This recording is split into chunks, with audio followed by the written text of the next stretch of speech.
Alors, dans une vidéo précédente, on a appris à mesurer la distance focale d'une lentille convergente. Et là, on va regarder comment mesurer la distance focale d'une lentille divergente, cette fois-ci, mais avec une petite contrainte. Donc, on s'assure d'abord à l'œil, avec une méthode vue dans une vidéo précédente, que la lentille est bien divergente. Et on vient la placer sur son support. Donc, évidemment, on a au préalable réglé le collimateur, source à l'infini, et ma lunette de visée à distance finie. Je vais placer une croix sur ma lentille et venir viser la croix avec mon viseur à distance finie, de façon à voir la croix bien nette. C'est le cas ici. Donc on peut vérifier que la croix bleue est vue bien nette à travers la lunette de visée à distance finie. Une fois que j'ai ça, on note la valeur du repère, ici. On lit le repère sur la graduation et on observe la graduation de 1145.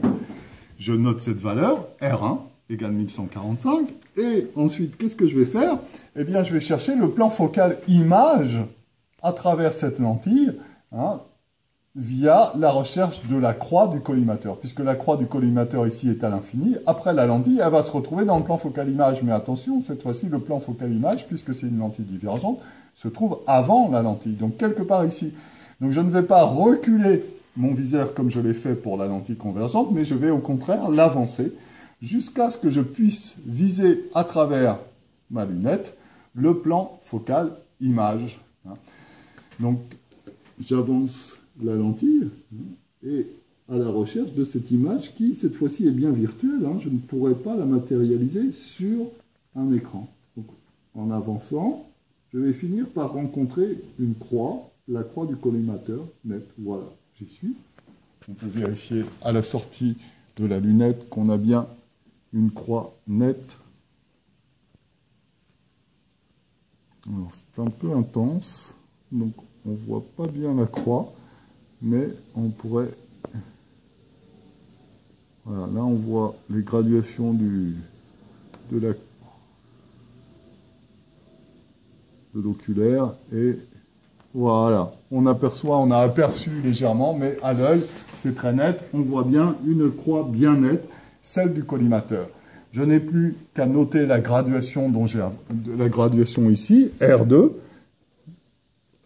je la lis, et je n'ai plus qu'à faire la différence R2 moins R1 pour savoir de quelle quantité j'ai avancé. Et la quantité dont j'ai avancé correspond évidemment à la distance focale de cette lentille divergente. Voilà pour la mesure d'une focale de lentille divergente. Alors, quelle était la contrainte dont j'ai parlé?